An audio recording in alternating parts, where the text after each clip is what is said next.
In other news making headlines tonight, when retirement age arrives, it becomes a nightmare for some employees who are not psychologically prepared. Although the official retirement age in Kenya is 60 years, some feel it's too early, while others consider it too late, arguing it should be reviewed downwards to at least 55 years, with a retirement package that is adequate to cushion one in retirement. KTN News caught up with some public school retired teachers. Some moved on to private schools, and yet others do not even want to hear anything to do with a classroom. They're retired. Alexi Muzame arrives at her school here in Majengo, Vihiga County, ready for the day. At 69 years old, she maintains a tight schedule, as she did as an active teacher for over 3 decades.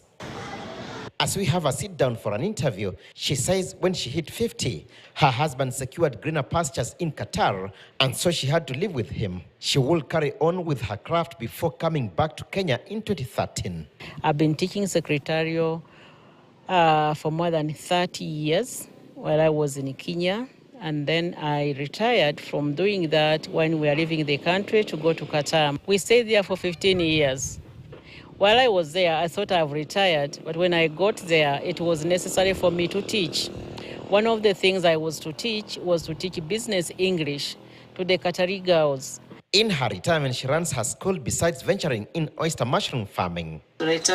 Some employees frown at the thought of retirement out of fear of being out of payroll monthly and lack of daily engagements. I'm busier because I'm not doing only one thing. I'm busy with my mushroom growing, mushroom customers, mushroom people who want to be taught.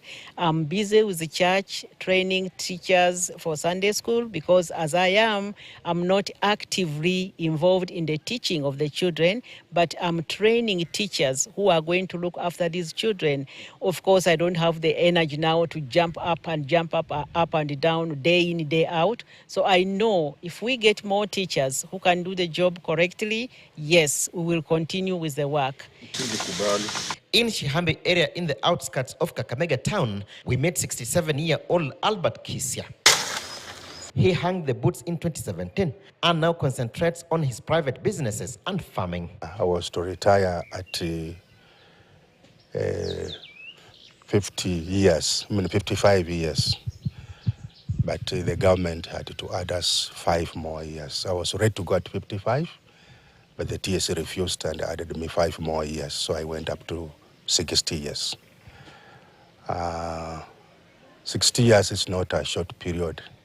It's quite a long period, and it's tiresome.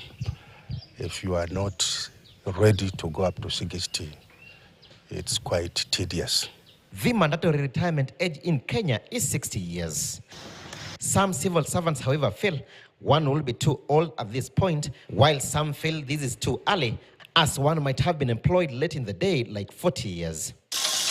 At this point, one might not have accomplished much, and responsibilities like educating children might still be active. If people retired even at 45, but with a good package for them, they are still strong, energetic, they can think and do something that can sustain them for the remaining rest of their lives. Instead of going up to 60, 65, you come from class and you go to die. While Kisya will not want to hear of a return to teaching, Alexi is of mixed feelings. Any other thing I would have wished to do, but not going back to class, because going to class is tedious.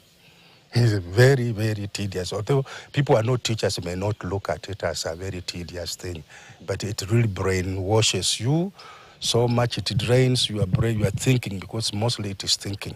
So you thinking part of it, teaching really drains you. Yes and no. Yes, because I would definitely be stronger and I would have done more. No, because I would not have had enough capital to start what I'm doing now.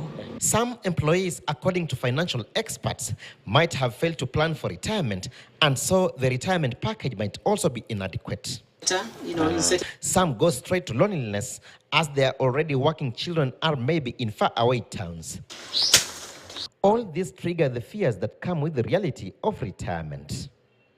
Alan Ochanda, KTN News. A teacher of a Kandara private school in Murang'a County has been